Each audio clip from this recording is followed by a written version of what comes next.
안녕하세요. 오늘은 시책을 머릿속에 딱 정리해서 적재적소에 답변할 수 있는 방법을 알려드리려고 합니다. 지난 영상에서도 제가 기본적인 거는 설명을 드렸지만 이번에는 조금 더 보태서 구체적으로 얘기를 해보려고 해요. 참고로 경기도 기준입니다. 그치만 다른 지역이시더라도 도움이 될 거니까 꼭 끝까지 시청해주세요. 먼저 시책이 참 어려운데요. 우리가 공부를 어떻게 해야 될지 막막함을 많이 느끼는 부분입니다. 근데 우리가 시책이 눈에 안 들어오는 이유는 이게 공문서의 형식으로 적혀 있기 때문이에요.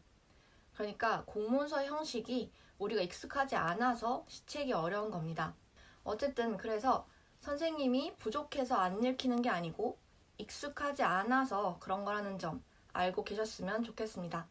그럼 본격적으로 이제 시책을 어떻게 정리를 잘 할 수 있을지, 어떻게 머릿속에 딱 넣을 수 있을지 얘기를 해볼게요. 먼저 첫 번째로 큰 틀을 잡으셔야 합니다. 큰 틀을 잡기 위해서는 2021, 2023 기본계획 정도는 달달 외우시는 게 좋습니다. 일단 2021, 2023 기본계획 문서를 보시면 사실 엄청 심플하고 간단해요. 몇 개의 키워드로만 적혀 있습니다. 이게 표로 정리하면 한 장밖에 안 돼요. 한 장으로 정리한다는 건 약간 요런 느낌입니다. 이게 내용이 바뀌었을지 안 바뀌었을지 모르겠는데 이런 식으로 이렇게 키워드를 적혀 있는 키워드들을 아예 한 장에 표로 정리하면 이렇게 정리를 할 수 있고 이렇게 한 장에 모아놓으면 외우시기도 굉장히 좋고 또 머릿속에 어떤 큰 틀로서 구조화하기도 굉장히 도움이 됩니다. 그러니까 여기 있는 내용은 완전히 핵심 키워드니까 그 정도는 외우셔도 괜찮습니다. 경기도 교육의 목차이자 큰 틀이라고 생각하시면 됩니다. 그리고 그 중에서도 저처럼 비교과이신 분들은 학생 주도 학습이나 배움 중심 수업, 평가, 교육행정 이렇게 관련 없는 것들은 스킵하셔도 괜찮아요. 그럼 다음으로 2021 주요 업무 계획을 어떻게 활용할 수 있는지 얘기를 해볼게요. 2022는 아직 안 나온 것 같은데 아마 거의 내용이 비슷할 거예요. 여튼 제가 이거를 정리했던 방법은 먼저 제본을 해서 쭉 읽어보면서 키워드에 형광펜을 쳤어요.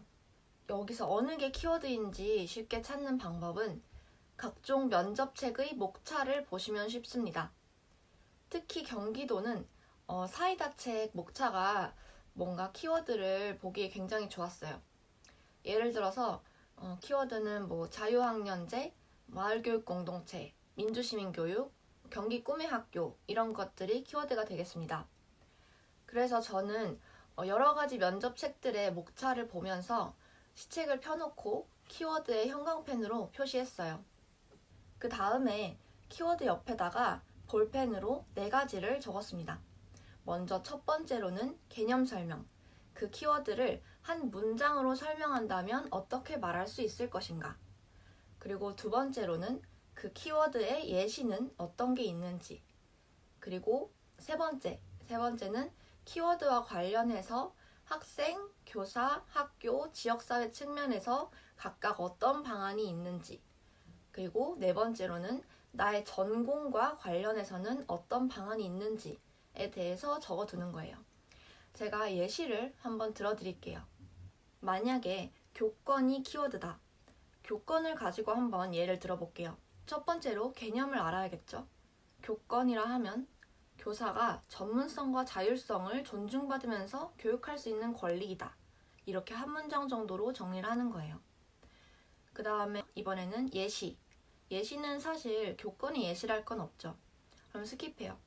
그 다음에 각각의 학생, 학교, 교사, 지역사회 측면에서 어떤 방안이 있는가.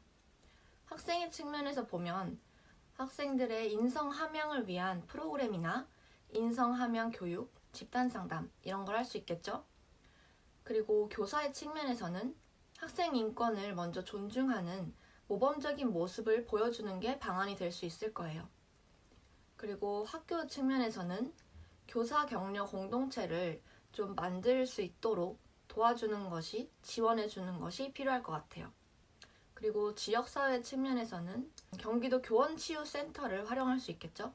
만약에 교권이 침해당한 사례가 발생할 경우에 상담교사의 입장에서 이런 경기도 교원치유센터를 소개해 줄 수 있겠다.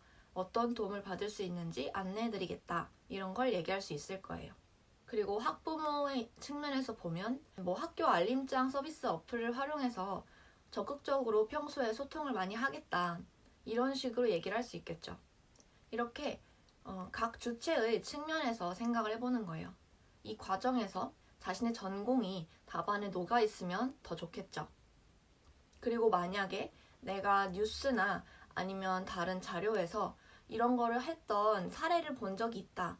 경기도의 어떤 학교에서 교권 향상을 위해서 이런 걸 한다더라. 그런 사례가 있으면 또 그런 것도 기억을 해주시면 좋고요.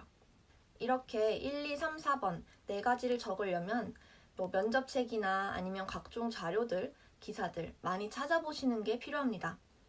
그리고 나의 경험들, 나의 학창시절 경험이나 아니면 대학교 때 봉사했던 경험들 이런 것들을 많이 떠올려 보시는 게 좋아요.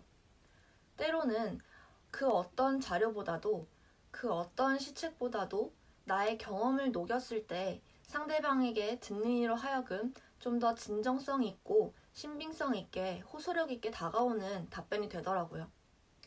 그래서 자신의 어떤 경험들 많이 녹이셨으면 좋겠고 이런 식으로 1, 2, 3, 4번을 채워가는 과정에서 아마 시책이 구조화가 되고 이해도 되면서 머릿속에 딱 들어오실 거예요.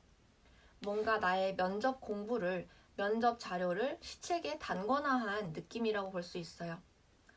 이런 느낌으로 정리하신 다음에 몇 번 더 반복해서 읽으시면 이제 면접 답안으로서 시책을 정말 자유자재로 적재적소로 활용할 수 있습니다. 그럼 시책 공부 방법은 여기까지고요.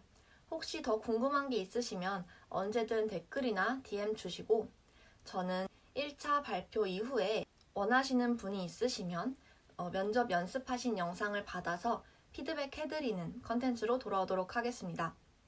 그럼 그때까지 조금 더 힘내시고 화이팅 하시고 행복한 연말 보내시길 바랍니다.